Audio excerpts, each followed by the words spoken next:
Alrighty, looks like we're live. I'll probably be quiet for a bit here.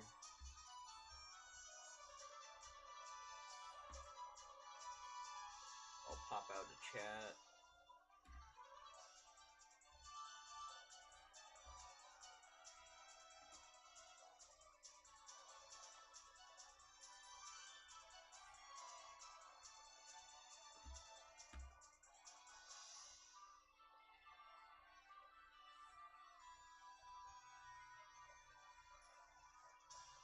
Alright, everything's looking good.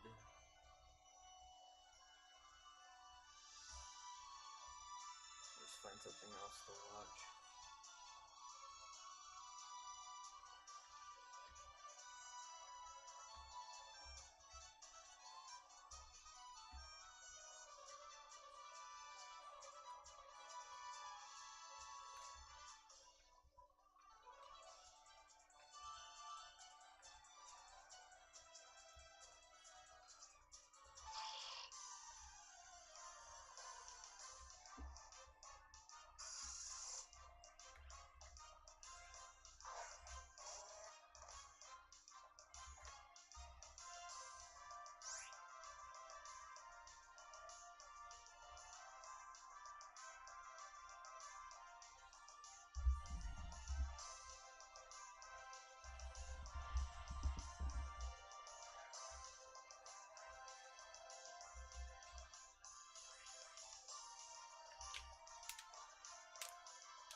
hold on, let me open up my separate chat because Streamlabs does not want to show that full message. Hold on 2 seconds.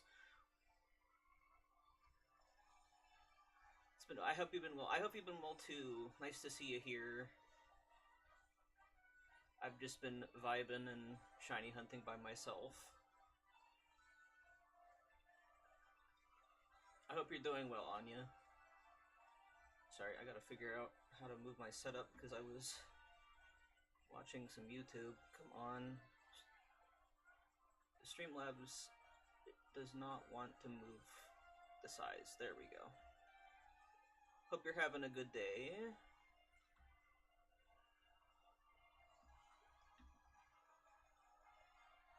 I'm kind of glad to have a stream on a weekend now because that probably means more people will eventually be able to go.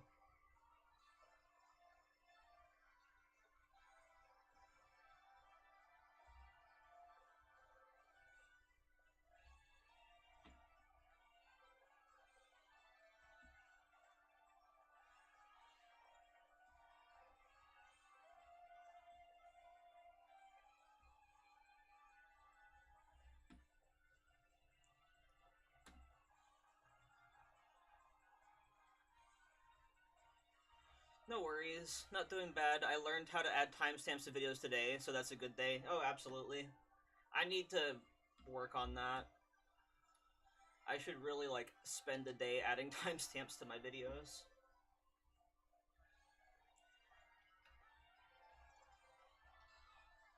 What stuff have you been working on recently, video-wise?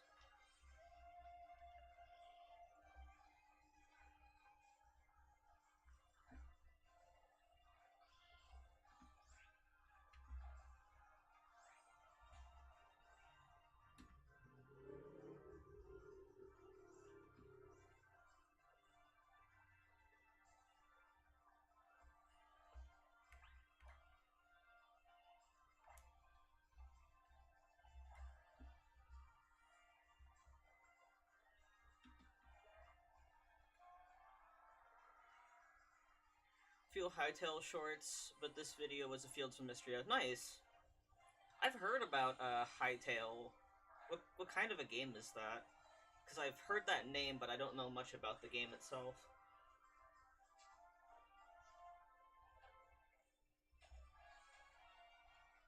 I know more about Fields of Mystria. Haven't had the spoons to stream, and we had an outage for almost a week, so catching up. Oh my god. Internet outage for almost a week sounds terrible. I'm glad you made it out of the outage. Was it, like, weather-related, I'm assuming?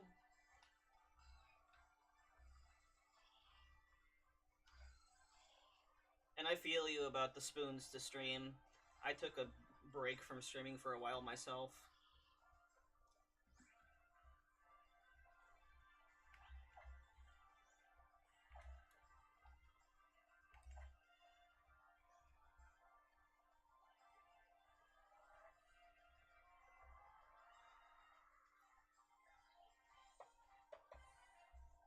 Hytale is like Minecraft to a point, but it seems more polished, like some sort of community mods were built into the game. Oh, that's nice. That sounds like fun. The funny thing is, I literally bought Minecraft because my cousin wanted to play with me, and I've never played it. I've never played it. It's still early release, so more keeps coming out. Oh, cool.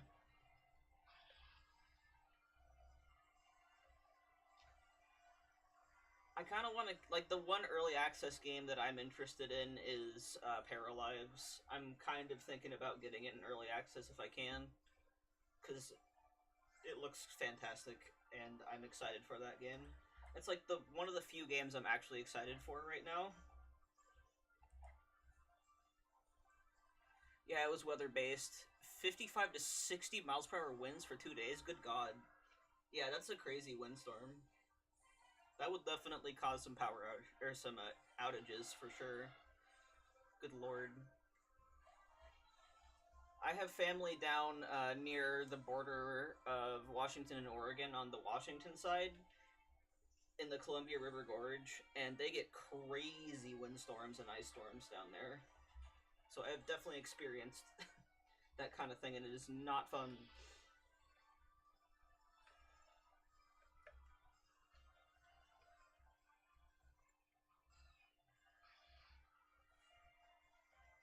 Fingers crossed that doesn't happen again for a long time.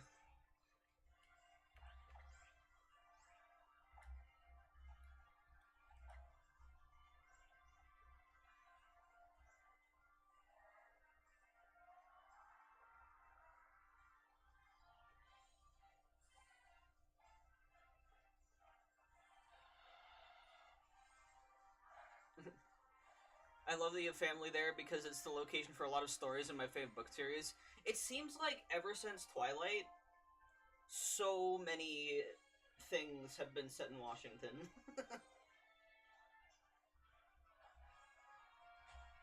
Which is really funny, but also like, oh, of course it's because of that. Remember the Tri-Cities area around Kennewick and Paso? Yeah, I know where that is. Is that also kind of near Kelso? Something like that, I'm sure.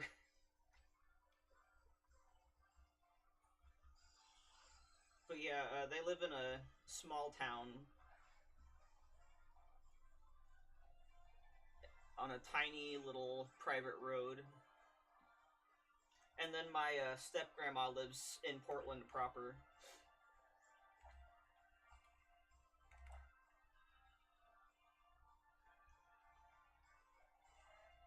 I mean, to be fair, it's a pretty good location because there's a lot of different things down there, and it's very scenic.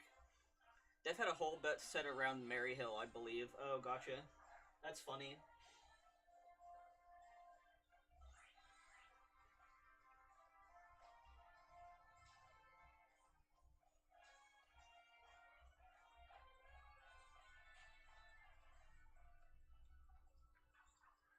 I also have family basically all around the country at this point because my dad's side of the family had a kind of diaspora and just went everywhere.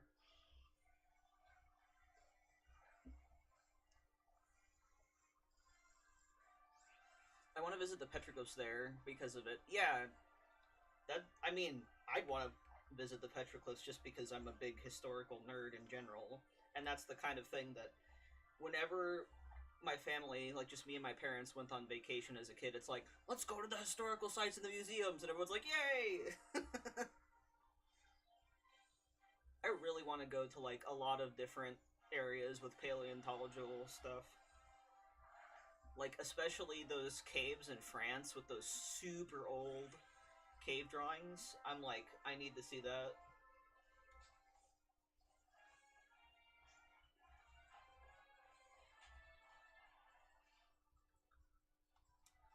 My favorite things down in that area are definitely the hikes, though. I can't remember the. I think it's like it's a waterfall park. I'd have to look it up, but essentially you get to like hike over this bridge underneath the waterfall, and it is so cool. Like the forests and stuff are gorgeous. And then Beacon Rock is one of my favorites too. I climbed that a lot with my great uncle when I was little, and my dad. It still freaks me out to this day because if you're afraid of heights, like me, I wouldn't highly recommend it. But Beacon Rock is a lot of fun. They have like some guardrails, but it's still pretty much like you really have to be careful to not fall off. So yeah, no, the hikes down there, highly recommend. I want to say Snoqualmie Falls, but I think that's closer to where I am. I'd have to look it up again, but yeah, really gorgeous walks, really gorgeous hikes, lots of really beautiful trails down there.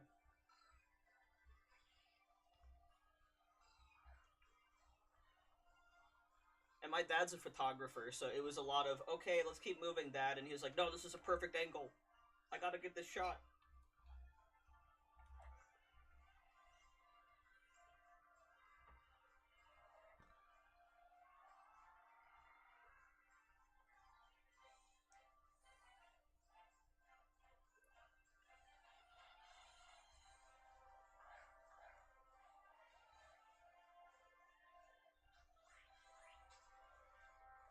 When I was really little, I only really got the school trips to, like, Blackwater, the Science Center museums. My mom did me to Blackwater Falls, Smokehole Caverns, Seneca, places like that. Those kind of trips are always so fun, because it's like, you get the nice fresh air, you get to see the beautiful natural landmarks.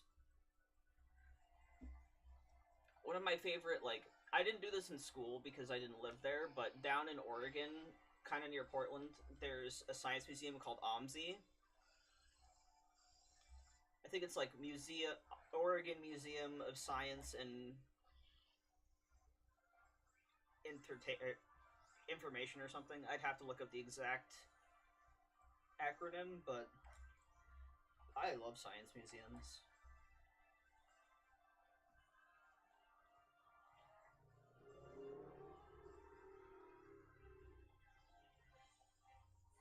But yeah, just hiking.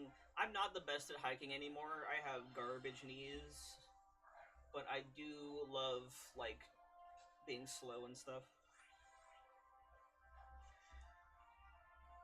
There's a wildlife preserves around Buchanan, all sorts of places. That's fun. I've been like, ooh, I'd love to go to Yellowstone, but I've seen a lot of, like, videos recently about people explaining how dangerous that park is because of all of the natural, hot springs and stuff and the sulfur. And I'm just like, ooh. I don't find a lot of people that enjoy a lot of the same, so it's nice to talk about this with some. Oh, absolutely. I'm here for the nerdy, nerdy, like, I was that kid that got so interested in biology. Like, we had these barrel planters in our backyard at the time, and I put two different weeds together with two different leaves, and I was over the moon when they sprouted one in between them that had one of each leaf, because I was like a little mini Gregor Mendel as a kid, so you're in good company here. To this day, I still, like, am obsessed with, like, genetics and video games and stuff. Like, if a video game includes any kind of pet breeding or flower breeding, in the case of Animal Crossing, with a lot of, like, interesting genetics, I'm like, I'm there. That would be so fun, yeah.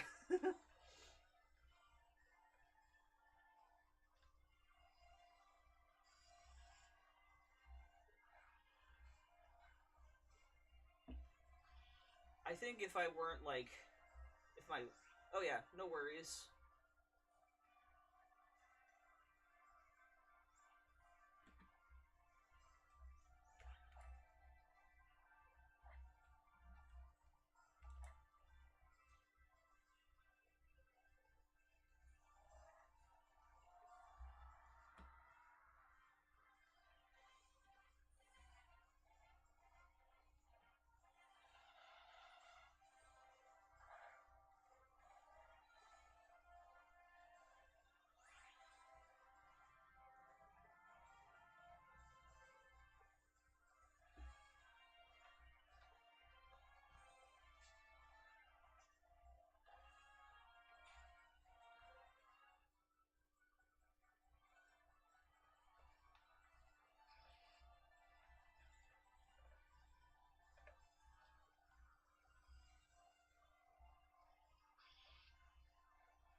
welcome back.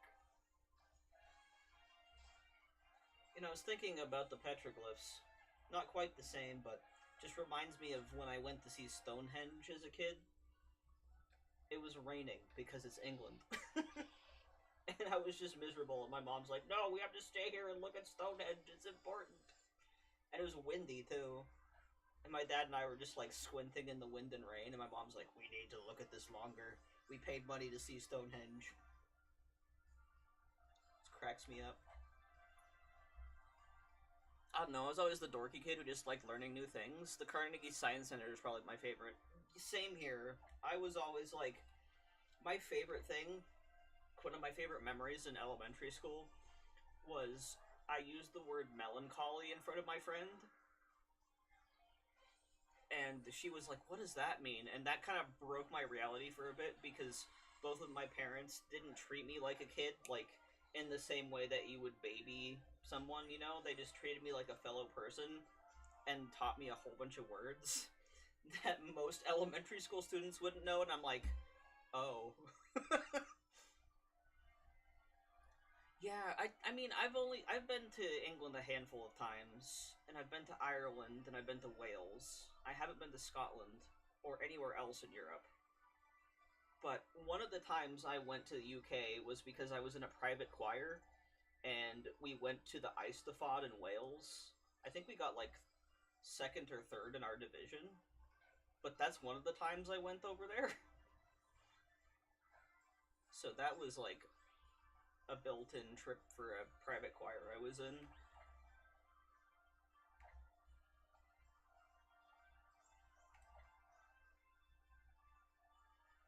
But plus my uncle is from there, so we went there for Thanksgiving once. And I think we went one other time. But there was always, like, a secondary reason for going. My parents, like, before I was conceived or born, like, traveled across Europe early in their marriage. I had a similar issue. A kid tried to get me in trouble in, like, 3rd grade. It was ages ago, so I don't remember the word, and it backfired on them. I love an extended vocab and praise my son often for his word choices. Yeah, exactly. Like, having a large vocabulary is not a bad thing. It's a good thing, actually. You can be more articulate and eloquent with your words and explain things better. And also, it's just fun to dunk on people who have a small vocabulary. Get good, learn some words, read a book. My favorite word forever was melancholy. I was reading at a college level in elementary school. Like, that's how nerdy I was. I would rather be in the library than go out for recess. Also because I was relentlessly bullied.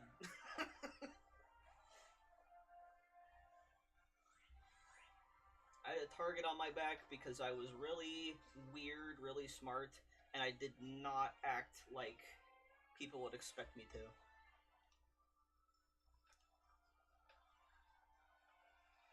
My favorite thing with me and my partner, because we're both, like, we love having large, obtuse vocabularies, and I'll say something, like, say a word he's never heard of before, and I'm like, there you go, now you know it. And then he'll say one I didn't know, I'm like, alright, we're increasing our vocabulary together.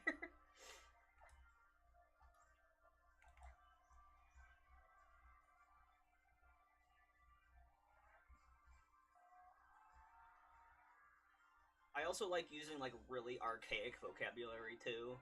Like, antiquated words. Just for the hell of it.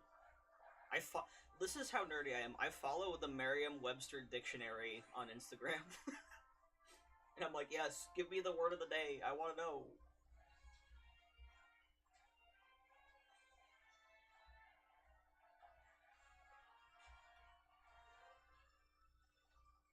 But yeah, like, the amount of just brain rot stuff around, I'm glad that your son is, like, learning new words and stuff. That's really good. Like, we need to encourage that. Because of how... I have been watching some videos from, like, elementary school and, like, public school teachers, and it is abysmal. it is depressing how little these kids know and how little they're willing to actually learn. I don't know what my level technically was in school. I know I was reading things like Great Expectations and Shakespeare in 3rd grade compared to the more kid books they had us read in class. Yeah, same. I can't remember. I think I had like a teacher that was actually really nurturing towards my reading, and I think I can't remember how I learned it was college level, but I was told that by a teacher. Like, you're reading college level books. He's actually the one that gave me my favorite book of all time, still to this day, called Sophie's World by Jostein Gardner. It's really good. It is more towards kids, but it's still like really complicated and interesting. It's about this girl named Sophie who starts getting these mysterious letters in her mail with lessons about philosophy, and it's like a mystery too. It's really good. Kiddo, though, I believe has been reading college level since 6th grade. I think he was in 9th grade. His math jumped to college level 2. Awesome. That's really good. I'm glad to hear that. That makes me feel better for the future. I just hope that more people follow suit with that. But that's awesome.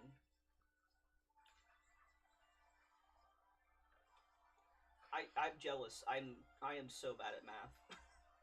Like, no matter how many times anyone explains it to me, I'm just garbage at math. My brain is not made for it.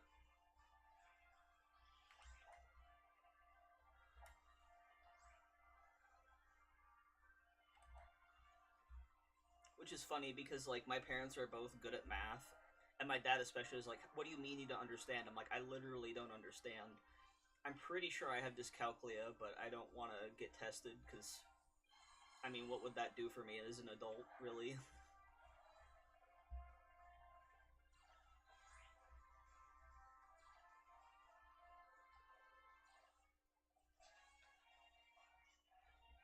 I am too. I couldn't system after, like, freshman year. Oh, God, I feel that. Sometimes I'm just, like, counting things on my fingers and going, like, God, what is wrong with me?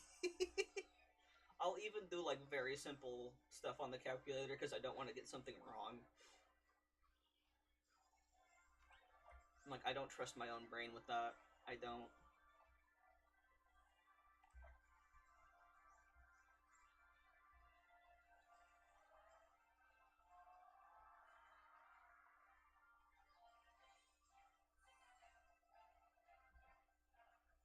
That's probably why biology stuck with me so much, other than the interest, is because there's not as much math with beginning biology. I'm sure it gets more math heavy later, though.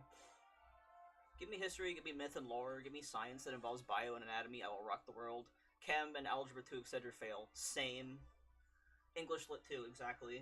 I'm 1000% with you there. I also had a really garbage experience with chemistry because my high school chem teacher had tenure, so he just didn't care anymore.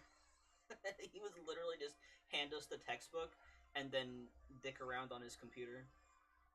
So I didn't really have a chance with chem. But I was always in, like, either honors or AP history and English.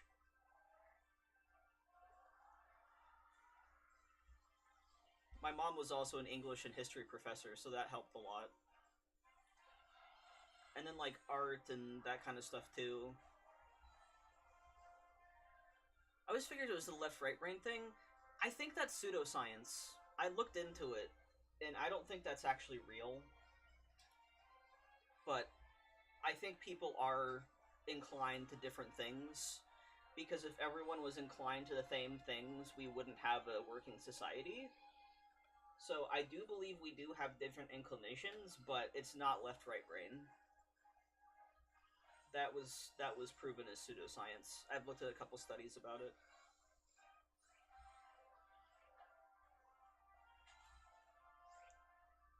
But no, we definitely all have different inclinations. We all have differently built brains, that's for sure. especially like night owls versus early birds. If we didn't have both, we wouldn't have a functioning society.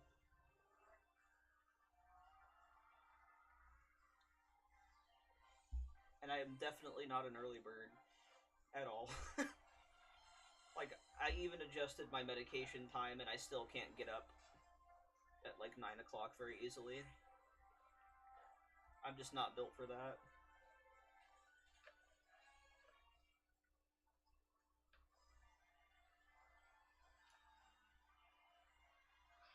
Yeah, I'm not Doomiel, yeah.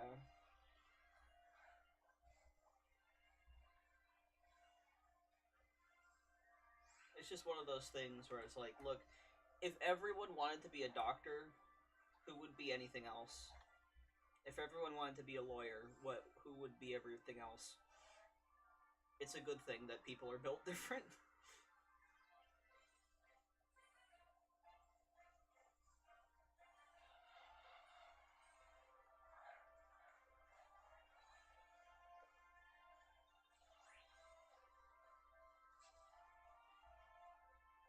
Well, yeah, no, I'm definitely more inclined towards the arts and the sciences, but I do love like anatomy and stuff as an artist. I'll be reborn as an owl or something. Yeah, same. God, my dad and I are the same. Like when I lived with my parents, I would be up really late, and my dad would be up really late, and it'd be like 3 in the morning, and my dad would knock on my door and show me a meme. It's like, hey, look at this. I'm like, Dad, it's like 3 in the morning. He's like, I know you're up. I'm up too. Maybe it's my past life. To be fair, could be either. Could be both. It could be like a cycle where you go from owl to person over and over again. Who knows?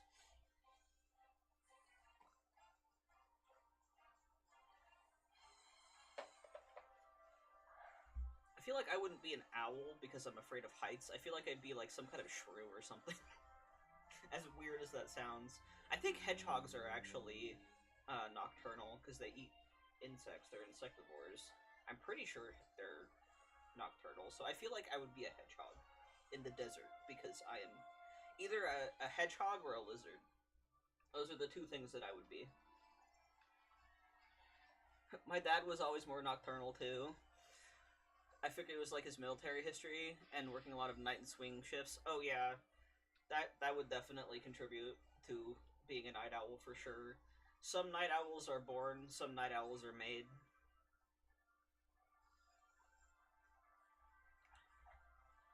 But yeah, definitely lizard or hedgehog. Those are like the two things. I already feel like a lizard because I'm cold all the time.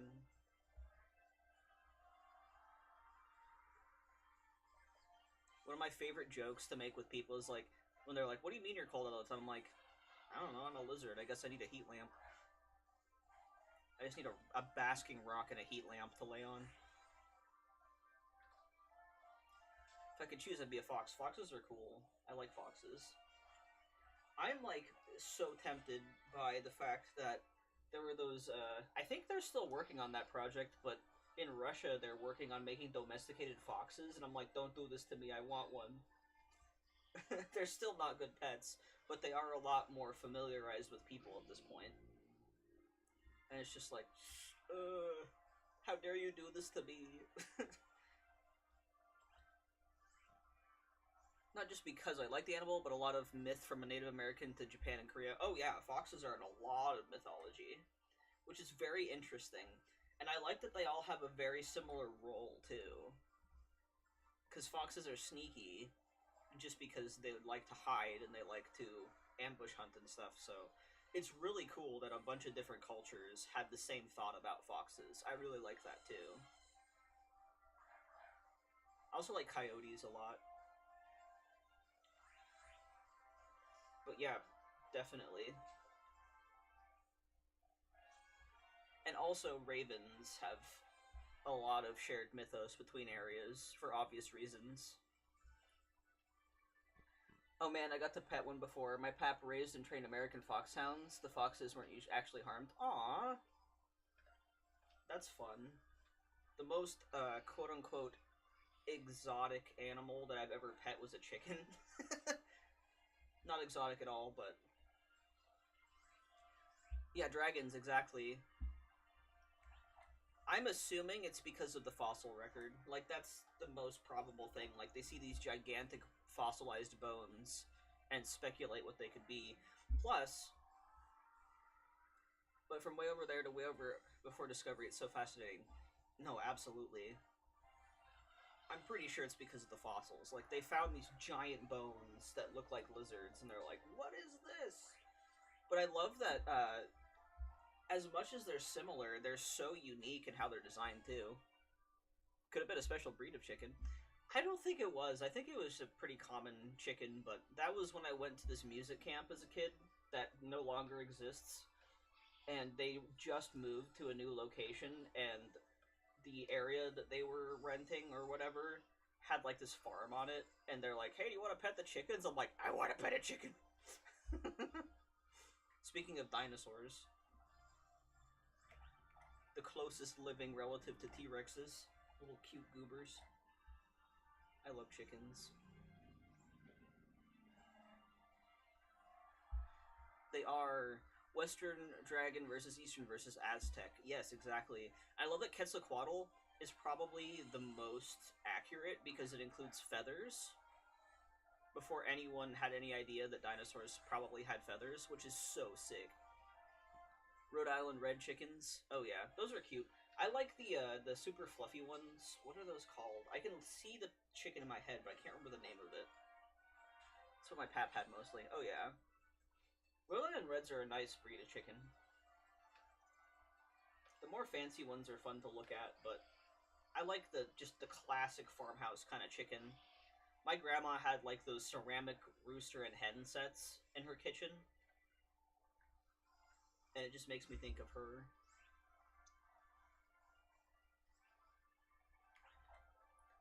When I worked at Michael's, they had a ceramic rooster and hen set during one summer, and I almost bought them, but I thought, yes, Silkies, exactly. I thought, oh man, I'll wait until they go on sale, and then there was only one rooster left, and I missed the boat. I was trying to be cheap and thrifty, but I should have seized the chicken when the DM was Carpe. Yeah, I was thinking of Silkies. They have like the fluffy heads. I love them. They look like they have little afros, little puffs on their heads.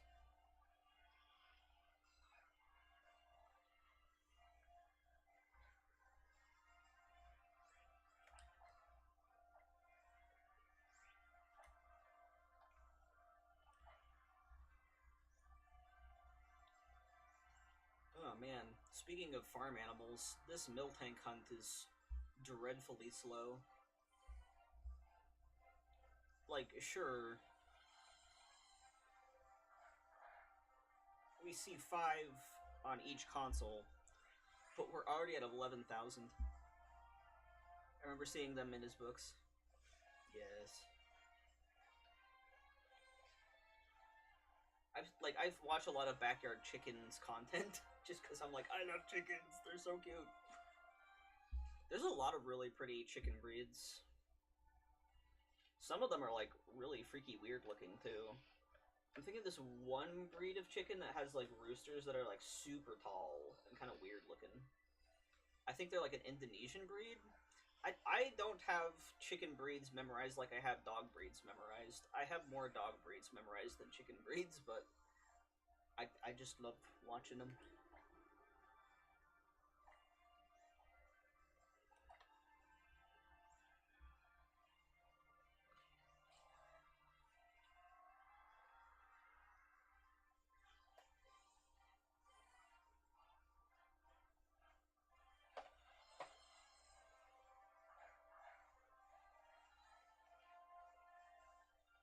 Speaking of chickens, I'm almost done editing the second part of my Stardew series. My procrastination is egregious, but I'm almost done. I can see the one you mean, I think. I remember the name of it. I don't either. but I'm pretty sure it's from Indonesia. That's like the only thing I can remember about the breed and how weird the roosters look. I need to like look up a chart of chicken breeds after stream. It looks to me like a regal pheasant breed. It's like tall and smooth. Yeah, something like that. I need to look this up again, because there was a hot minute where I was super interested in researching chicken breeds, just because I was bored. I'm like, I want to go down a research rabbit hole, I'm bored. Happens to me a lot. People are like, how do you know all this stuff? I'm like, I literally spend my time researching stuff because I'm bored. Like, half the stuff I know about like weird TikTok trends is just because people on YouTube talk about it. Yes, sending down the chicken hole instead of rabbit. Oh my god. I mean, hey, we're getting closer and closer to Easter, so combine those two together and it's basically the Easter bunny. A bunny that lays eggs. That's always been so weird to me. Like, why is it a rabbit, but why is it eggs? I do tend to be better with dog and horse breeds, yeah. Horse breeds I'm not, like, super good on. I used to be. I was obsessed with horses as a kid. That's fallen out of my brain a little bit, but I do love horses. I was that kid that just drew horses. Probably the closest to a girly hot side I have. Yeah, I feel ya.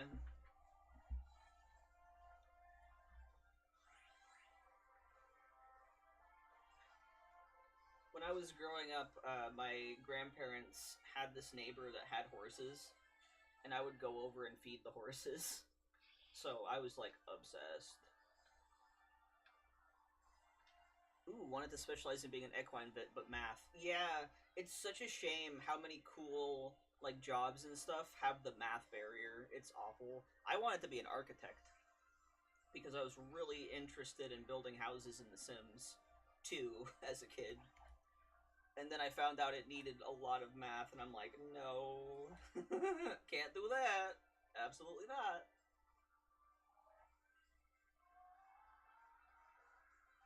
But yeah, truly, the math barrier, terrible.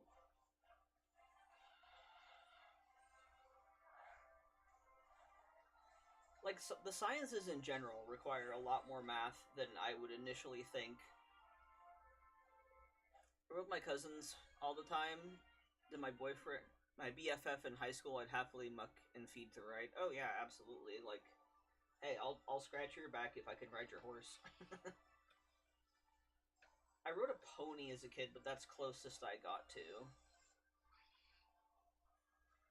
My grandpa actually grew up in a ranch in the Arizona territory before it was a state. So I have cowboy genes in me. I'm like, I want to ride the horse.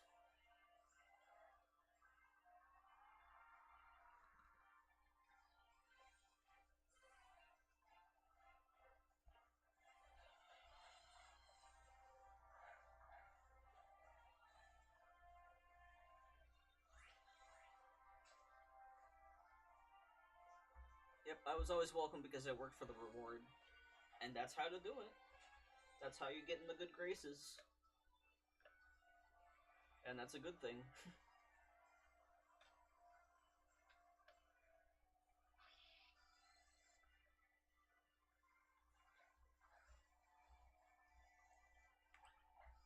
The closest I have to that is just doing yard work. I never had to do anything to ride an animal or a horse, but I wasn't really around many horses. I lived in the suburbs. So there weren't a ton of, like, horse riding stuff around where I lived. I'd have to travel to get to that.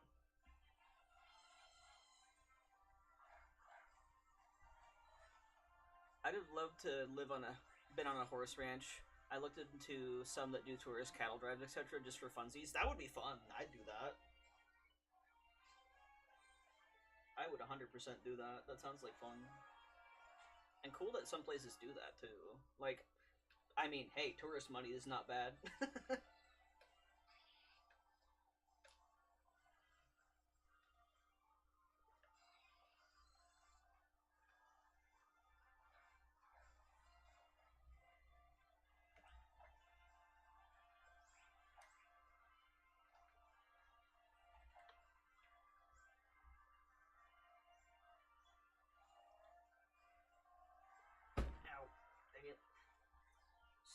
desk has these drawers right where my knees are.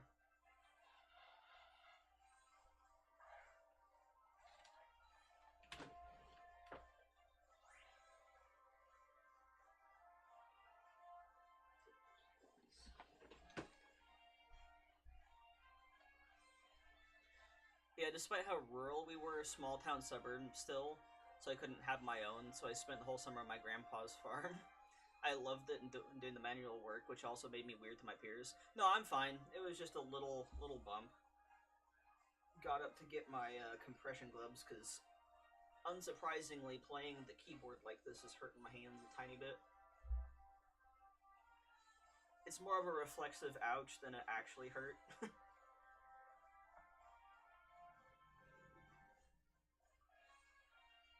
Thankfully, the drawers are not sharp, so it was just a bump.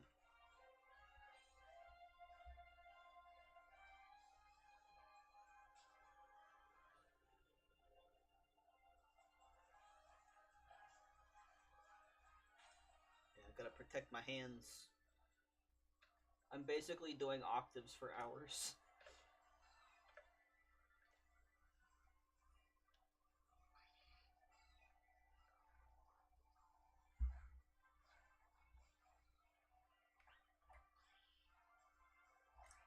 Yeah, I really wish I could be sharing my music, because it's like parts from classical music, but it's done by a group that has copyright over the recordings, and I'm like, oh man.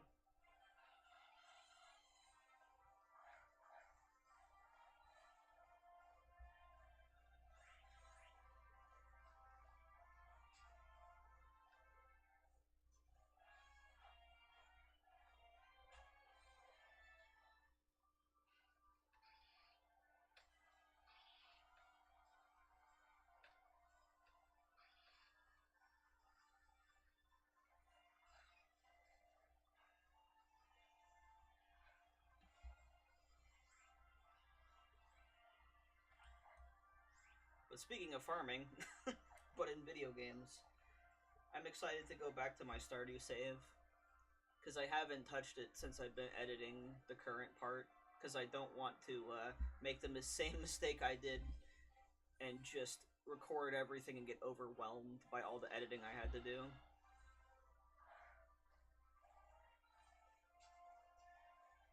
I'm hoping to get it out by Thursday. I'm just on the voiceover and editing phase. It's so funny, I'm always like, I don't feel like writing today, and then it takes me like less than an hour to finish a script for a single season. I'm like, why am I so bad about procrastinating stuff? I've always been like that, though. I was that kid that would write basically an entire essay in one night and get an A, so I was rewarded for that. I'm like, oh no. Don't, don't, don't tell me this is the best thing you've ever read. It's gonna make me want to procrastinate more.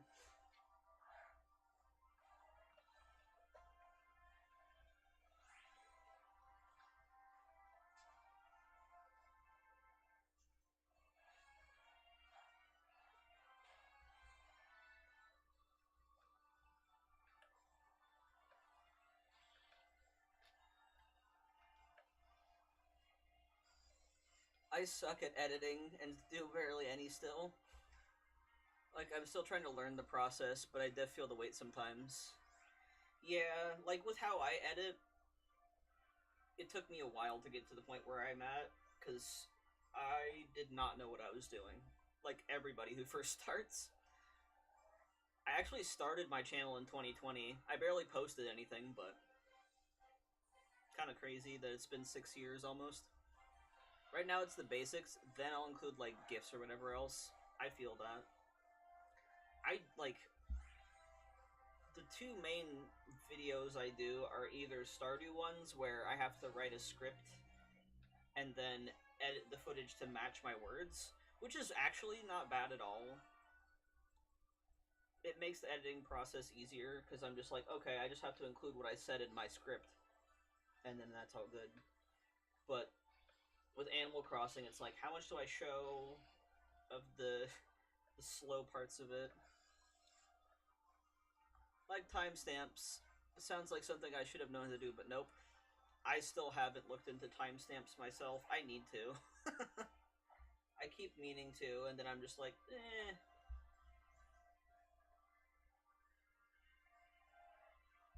But when I do, like, tutorial videos, I definitely really need to include that. I have a couple old Animal Crossing ones. Like, old. But I want to do, like, more custom design ones. The one I wrote the script for, I just haven't been in the headspace since December and January. God, I feel that. The hard, like, the easier part is writing. The hard part is actually sitting down and reading your own script. The amount of times I had to stop recording because I messed something up and then I start swearing and I'm like, God damn it. Like, why can't I read literally my own words? What is going on? Yeah, the voiceover part is my least favorite part of editing. I can talk conversationally just fine, but I am not a yapper. I feel you completely.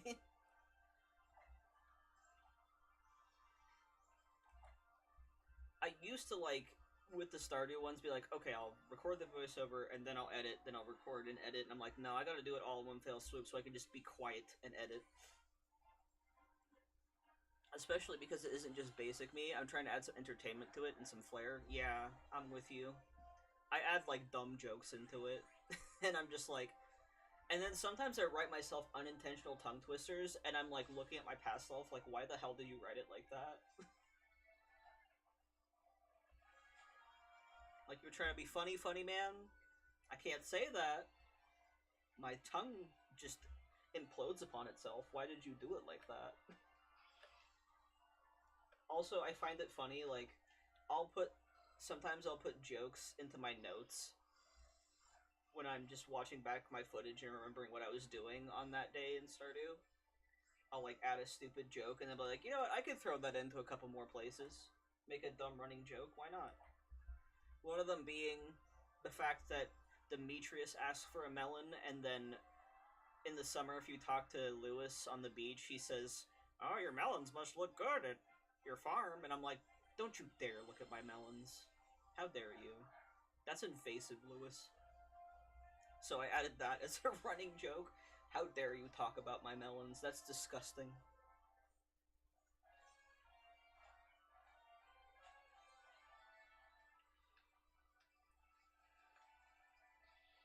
Plus, it's like, I usually talk, like, pretty like, not completely monotone, but I'm not super expressive with my, like, normal speech. But I try to be a little bit more funny when I record voiceovers. I don't go full YouTuber voice, though, because, no, absolutely not. Full YouTuber voice is too much.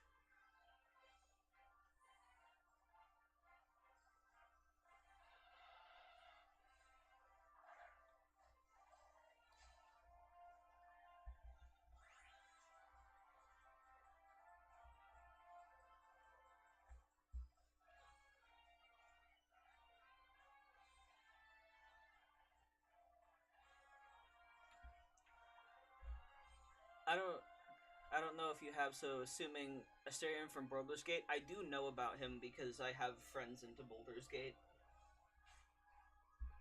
I want to capture some of his dramatics, theatrics vibes, not him, but a bit of posh, roguish, charming, sarcastic bardic. And the first two I was doing okay, I was having fun and getting towards that point. Ooh. I do like doing voices, too. Like, I give characters voices because I think it's fun, and I can do some voices, too, but I'm sure after a while it's just, like, draining.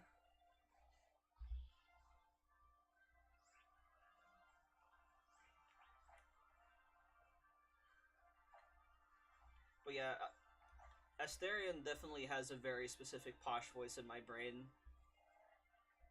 I have a good friend who I've known for a very long time, and she sends me memes about him.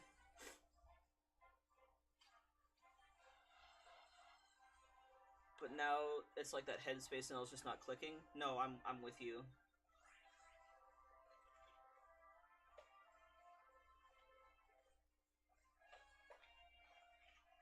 It's really hard to keep up that level of energy all the time. And sometimes it's just like, nope, can't do it. I can't get the same as the first two. Oh no.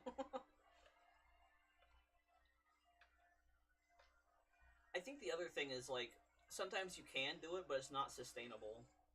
Just one of those things where you're like, oh, I did more than I bit off more than I could chew without realizing. I feel that so hard. He does. His laugh itself is based off a Mozart character. Yes, from Amadeus, one of my favorite films of all time. I can do that laugh. I used to be able to do it a little bit better before getting on T, but yeah, over the top and unapologetic, hilarious.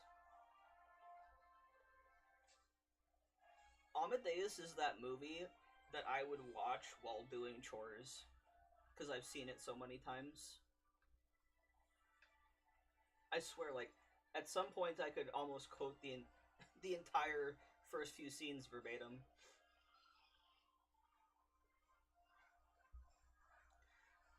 It's one of my talents. I can do the Amadeus laugh pretty decently. Also, one of my favorite scenes. Oh, bellow, bellow! All of this stuff, it's so lofty. It's as if they shit marble. I love that movie.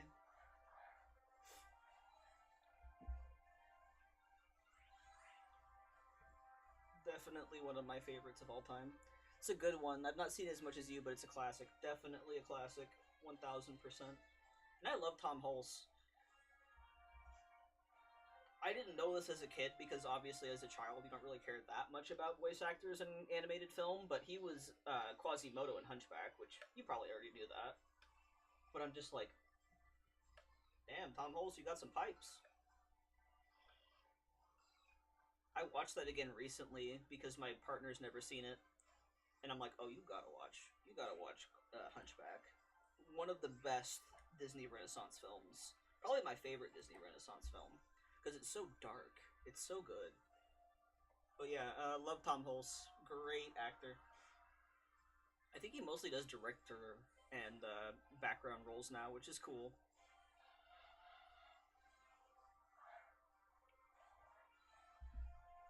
Oh, you didn't know? Yeah. I actually looked it up, and he's the voice actor and the singer for Quasimodo. Like, no notes, absolutely wonderful. I love Tom Hulse.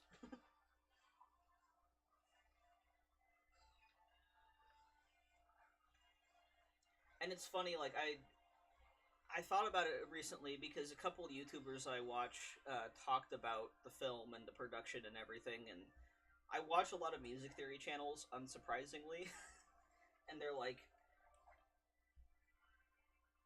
the Lord Frollo, his oh god, what's it called? His villain song is like a really good I Want song in terms of musicals, and how like dark it got for Disney. I'm like, ooh, that's messed up. I love it. It's horrible.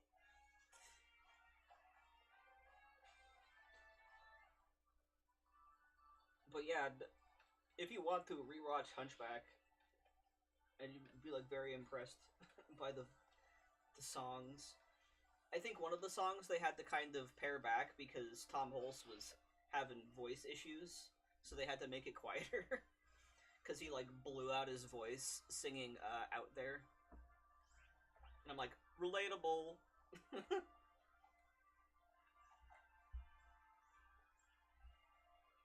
As a vocalist, very relatable. Like any kind of choir trip or opera production I've been in, it's like, does anyone have throat coat? I need some throat coat tea. I'm dying.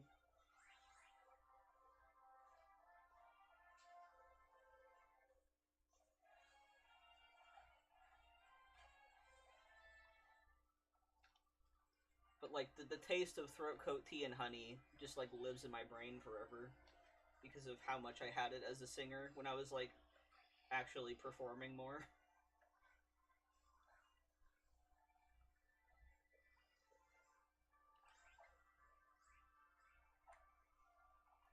It's one of those tastes and smells that's burned into my brain.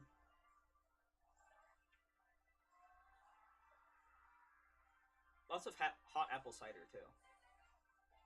I love hot apple cider. Like the packet kind specifically, and then you have like some of the grains stuck at the bottom because they didn't melt all the way.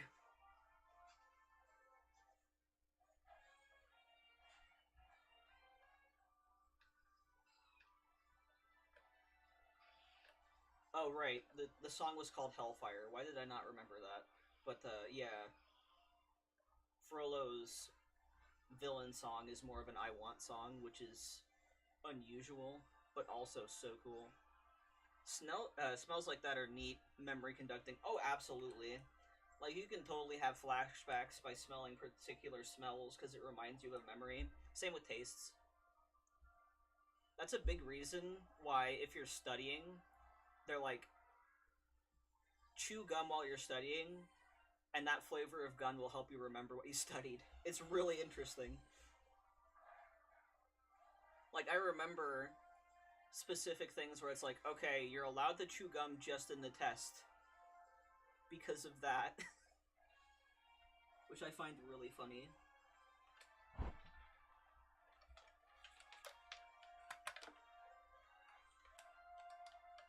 Did you know if you have an ick smell caught in your nose, you should sniff fresh coffee grounds or brewed, but it clears your nose? Yes, because coffee is a very strong scent, and it kind of like flushes out the other scents.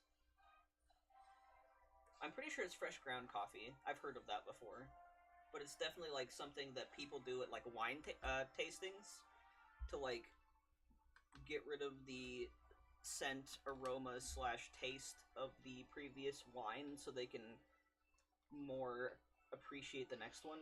I don't know a ton about that kind of stuff, but my partner was interested in like that kind of stuff for a while. But yeah, like they'd have fresh coffee grounds for people to smell so they can reset their scent. It's interesting though, right? Like it feels like biohacking in a way, like not crazy, but also if you smell something that's complete like too strong, it kind of resets your scent.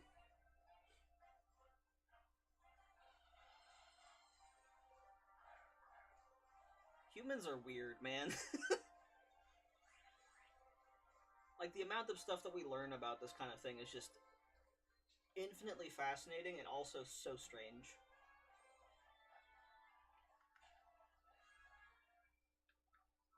I didn't know much about it for a long time either. I'm not at all interested in like alcohol or anything. But and also I grew up Mormon, so I didn't really have a lot of coffee around me either. But when I found that out, I'm like, that's fascinating. We are lol.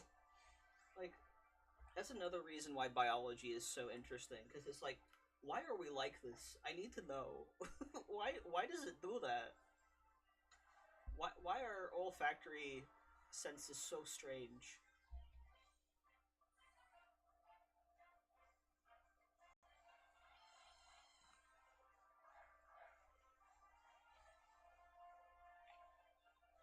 I love learning how complex we actually are. Exactly.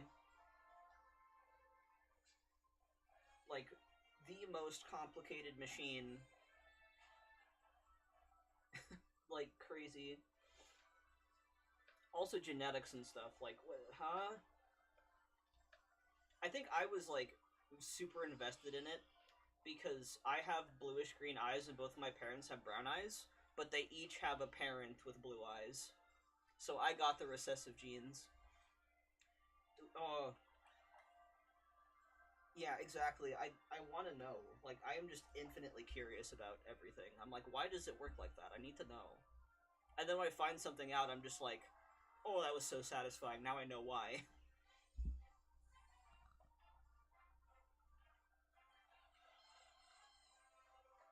Also, funny side note, as soon as I was talking about, oh, it's so, like, good to know the why, it's playing, Ode to Joy by Beethoven.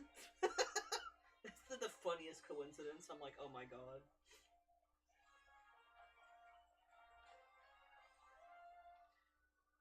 I would also accept the Hallelujah chorus by Handel, but Ode to Joy also works.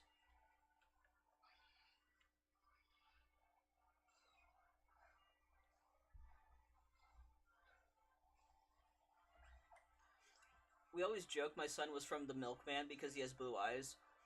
Mine and hubby's are green. Our parents are brown, except my dad are green. Interesting. Yeah, it's like so interesting how genetic traits can skip generations like that because of recessiveness, but also how many recessive things there actually are. Oh, another shiny win goal. Oh my god. Again. Okay, we gotta figure out which one of these goobers is the Great Goober. That's a crazy long phase, though. 11,740.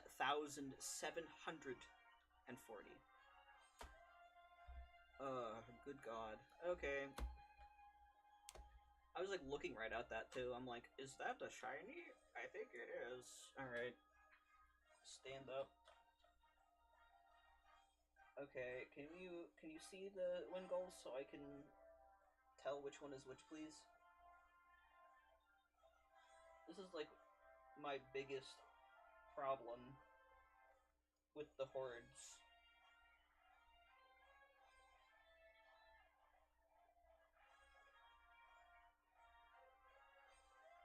Okay, it's the one on the 4.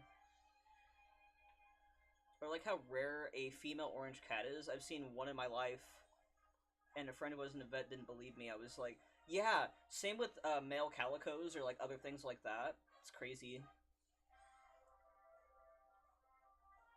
Oh my god, that's hilarious.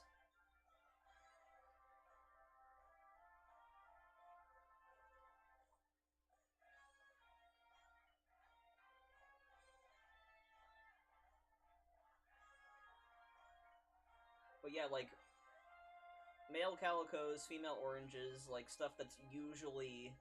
And that's generally because you need 2 on the X for that to work for a male cat, or 2 on the X for the female, or 1 on the Y. I don't know. It's to do with chromosomes, I know that much.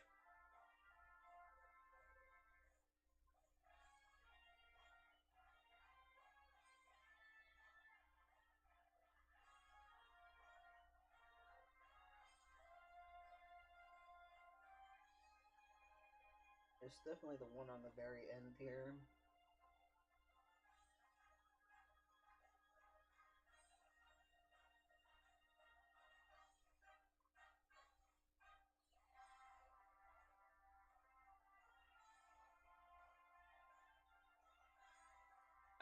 Shiny Wingulls are so hard to see, dude. It's just their little armbands turn green instead of blue, and they're very similar in shades.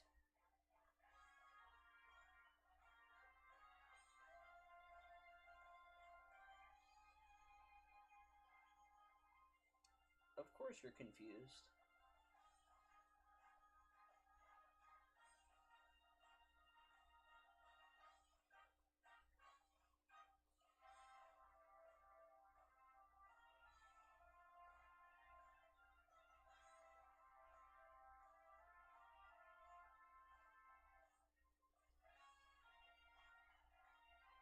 I'm just gonna toss a ball.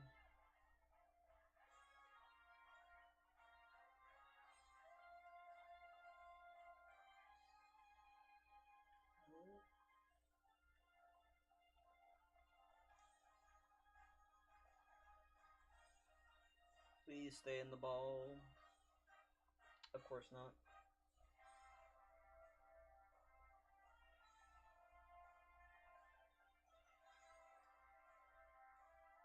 There.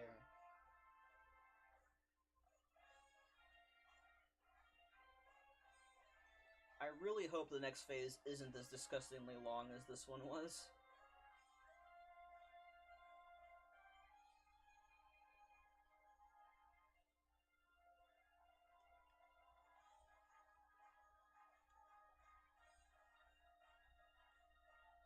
Okay, I'm gonna name her Sailor, because that's like one of the things I named the Wingull as a kid. And I think it's cute.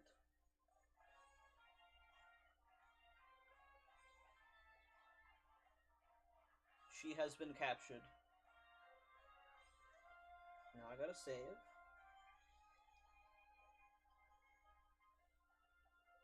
Alright, let's check her out.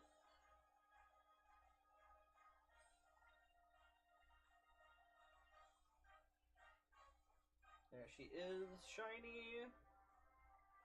And she is calm nature. Okay. Let's get her out in a battle real quick.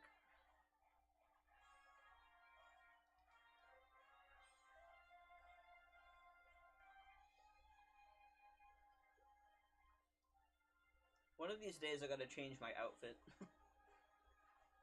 on this file. And of course it's another horde, but you know. Shiny Sailor the Wingull.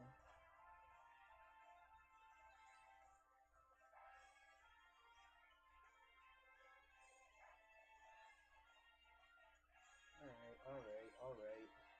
Hordes are so annoying when you're just trying to get a single encounter. I'll send Calendula out so I can just run. Because he's way over level compared to these guys.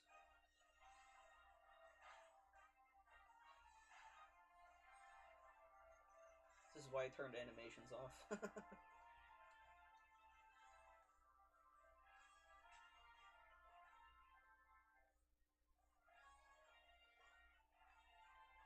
Alright.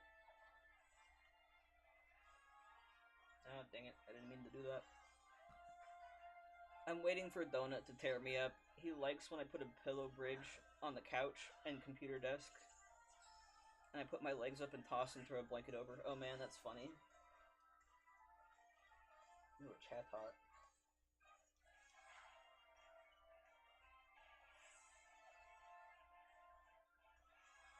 And it isn't the correct pillow for him to be laying there, so I have to keep fixing it so his butt doesn't fall through. That's so funny. Cats are really funny goobers.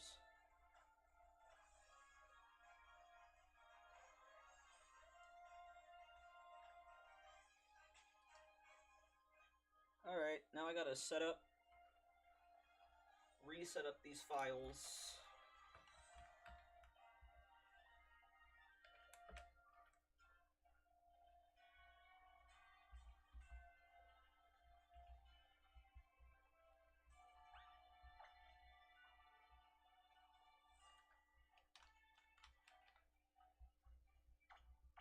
Okay. Save again. And now it's time to hope that Homebrew is nice to us today.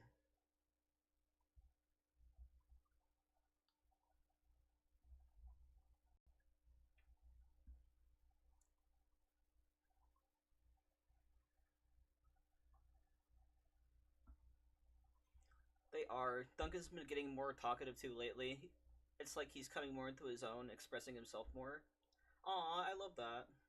That's nice. He's like, no, I feel comfy, I can yell at you now. That's so funny. Gotta go back to 20.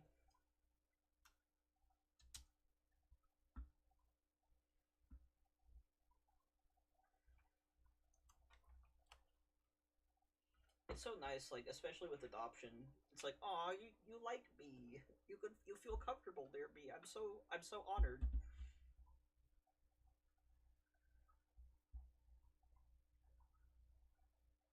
Yeah, pretty much. That's how I feel with, like, it's not at all equivalent, but, like, when I get a new betta fish and they're super shy, and then they get happy in their tank, and I can wiggle my fingers in front of their tank, and they come up to me and look at me like, hey, where's my food, Dad? Hello? And they get their own little personalities. It's so rewarding.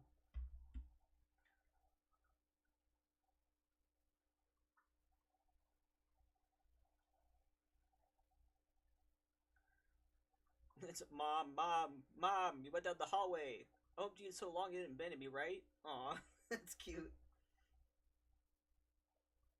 Also just makes me think of that stupid Stewie Griffin meme. Mom, mommy. That everyone uses.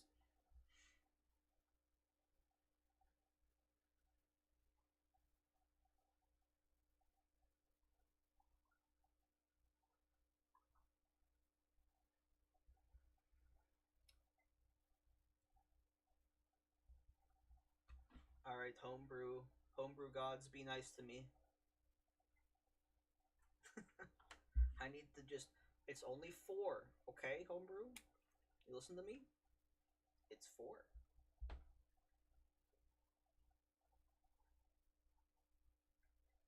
It's taking the piss out of me, man. Dude, my husband tried to teach our kid how to do that to me when he was little. Oh my god. That would get so obnoxious. I was ready to strangle him at one point. Yeah, I can't blame you. Can't blame you. Yeah, homebrew gods already said, ha, you thought. Nice? Nah. I'm only nice when I feel like it. And when homebrew feels to be nice, it's never. Or just like, I'm not even thinking about it and it's nice to me and I'm like, I've been blessed.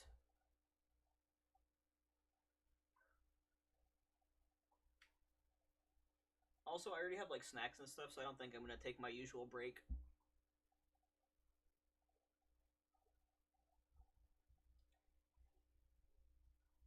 I had break nonsense at the beginning of the stream when no one was here, so I'm just gonna keep going until 5 my time.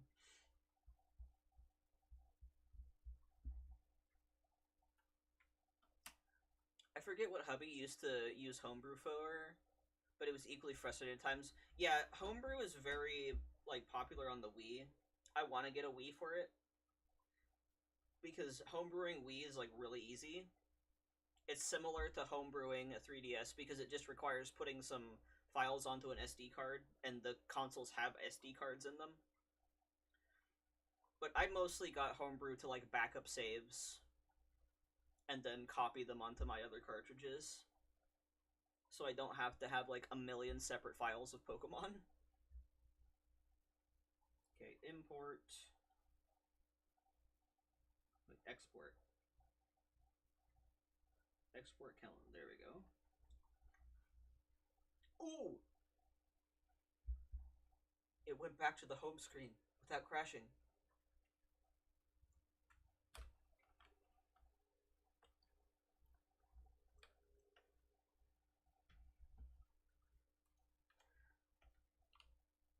This is good.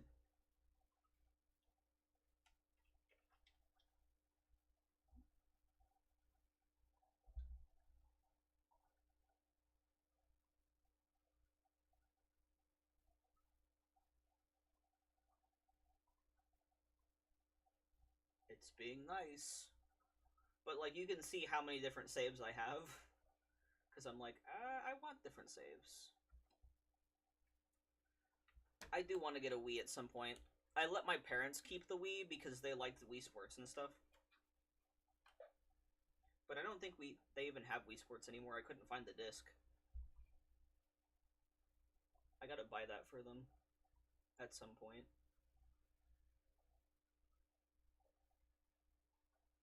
He's more into that side of things. He also used to fix Rod for Xbox and such for a while. I helped put screws back in. I feel ya. No, I'm definitely into, like, modding and stuff. Not, like, super hardcore, but, like, I had to fix this one's top screen. That's why sometimes the touchscreen is kind of funky, and I have to, like, move the top screen a couple of times, because the hinge joint has the ribbon cable that does both, and it's kind of messed up sometimes. But I was able to replace the screen.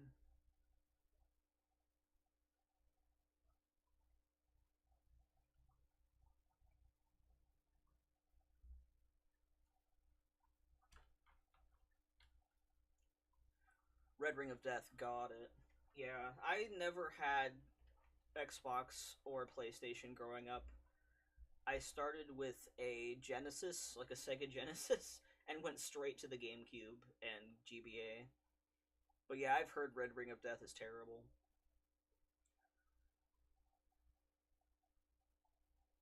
I think it was partially due to the cheapening of solder. So, like, if the console got too hot, things melted.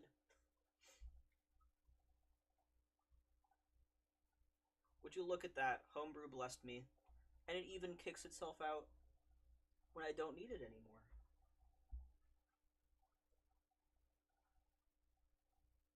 Reverse psychology. It works. I actually used to use Homebrew to, like, edit my Animal Crossing saves on New Leaf, which was the one before New Horizons. And that was a lot of fun. Like, you could put flowers in the river, you could make... This was before terraforming was in the franchise, so you could make your own custom map. And I had a lot of fun with that. I really want to get a capture card so I can play, like, modified New Leaf on my channel, but capture cards are expensive, and I don't want to send my consoles out.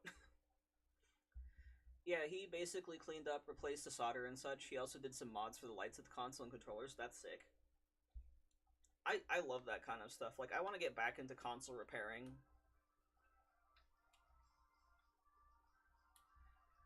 Like, I would love to replace some of the shells on my consoles.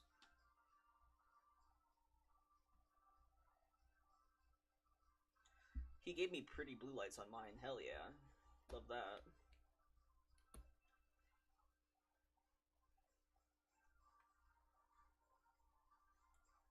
I would definitely love to get, like, some custom shells for 2DSs, because I like the ones I have. But it would be fun to, like, get a custom shell on my homebrew machine. I don't use this for actual gaming. Like, the circle pad is totally wrecked. You can technically still use it, but it's, like, really uncomfortable, because it's just a nub. So I kind of want to get, like, a new circle pad for this guy, and maybe a different shell, because I already have the clear red one right here that's perfectly normal. And I want a different way to tell the homebrew machine apart. I might have to look into some, like, 2DS shells, because I know there's a bunch of aftermarket shells you can get.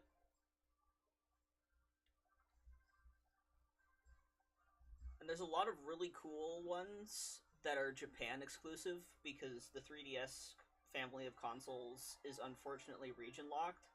So I would love to just take an old crappy 2DS and make it look nice. Because I love the 2DSs. They're perfect for, like, shiny hunting. They're nice for horde hunting, because it's really ergonomic. But yeah, I definitely want to get back into that at some point. I don't have money, though.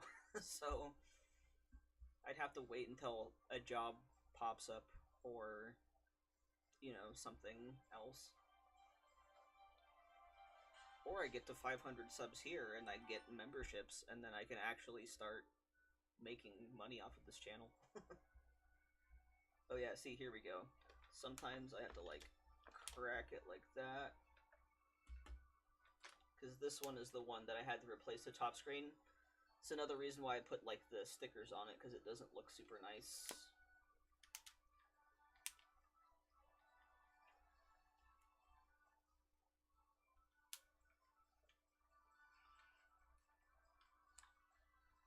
But yeah, sometimes I just have to mess with the hinge joint a little bit to get the bottom screen to work again.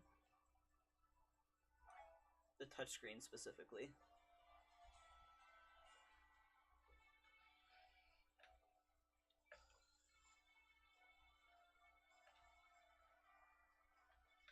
I also wouldn't mind getting, like, some new shells for other ones too. I miss my DS. I had one of the OGs and it was stolen. Oh no. Never got another.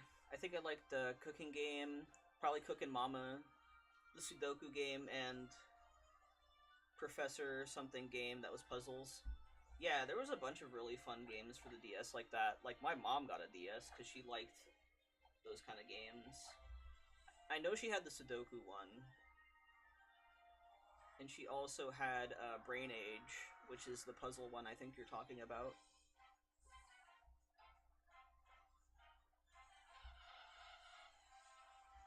But the DS had a lot of really fun games that were not necessarily, like, super gamer ones. Like, they were more towards casual games, which I think is really cool. I have a bunch of DS Lites. I actually found this lot of them on eBay. It was like, what, $100-something for 10 of them? So I got those. Most of them have yellowing screens. Maybe one day I'll replace the screens on them, but they work perfectly fine. Brain Age was fun too. Not the same. Oh, okay, it was a slightly different one.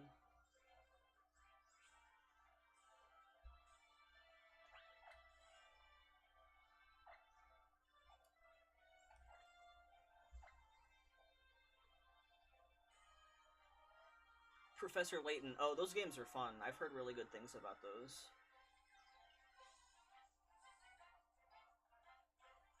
I like people who are into Professor Layton are often also into Ace Attorney, which also sounds like a lot of fun. I never got into those games, but I love the art style and stuff of Professor Layton. And the characters seem really fun.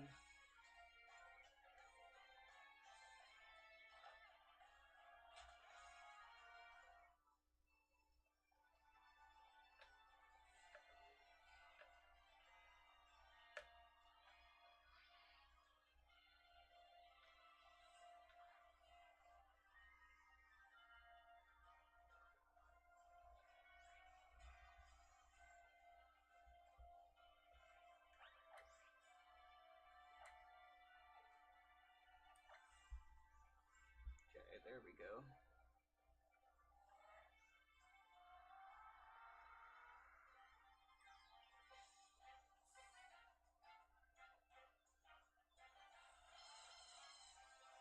You know, for funsies, I can just show you all of my DS Lites because they're in the drawer that I keep my 3DS consoles in.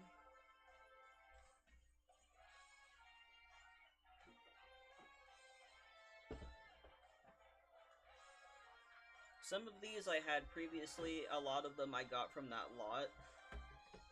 I need to do DS hunting more, but here's 3. There's like a bunch of like the rose gold ones, which are really nice. A lot of these ones have yellowing screens though, which I don't think is a big problem, but some people find that annoying. I also got these R4 carts with ROMs in them because I ain't got time to pay. I ain't got the time or the money to pay a bunch of money for old Pokemon games that I don't already have that are $1 million right now. This mint green one's really nice too. I like the mint green.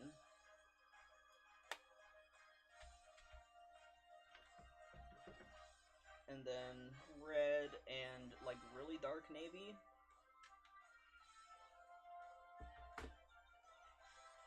I do have official cartridges for a lot of Pokemon games. It's just Heart Gold, Soul Silver that I don't, because those are the most expensive. But this is like one I had as a kid. You can tell because the hinge joint's kind of messed up. I don't really use this one for hunting because, yeah, it's floppy. The mint one's great. I like the mint one. I only got one of the mint ones, but I like it. And then this silver one. Sadly, I have to go. Need to get dinner and adult. Have a great rest of stream. Yeah, no worries. You have a good one. And yeah, the streams are now settled to Friday Animal Crossing, Sunday Shiny Hunting. So it'll be regular for a while. Have a good one. Talk to you later, Anya.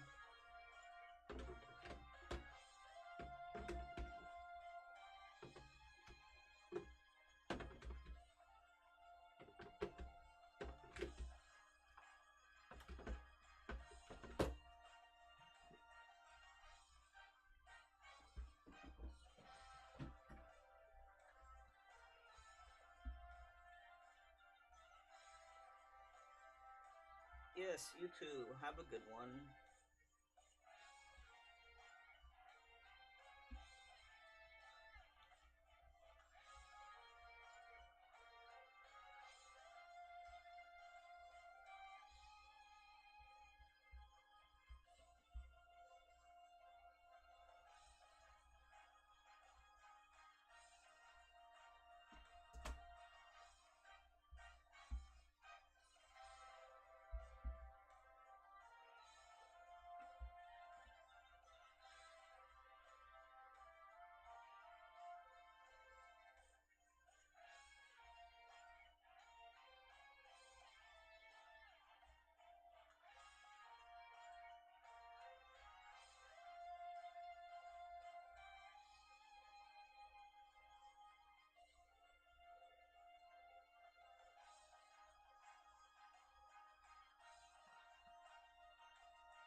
those Sableyes. I hope that's a good omen.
more set of encounters for luck, and then that's going to be it for the stream today.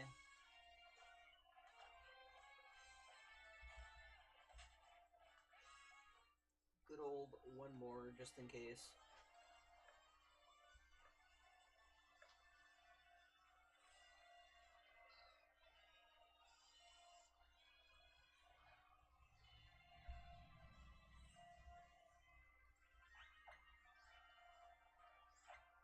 Okay, nothing for Sableye.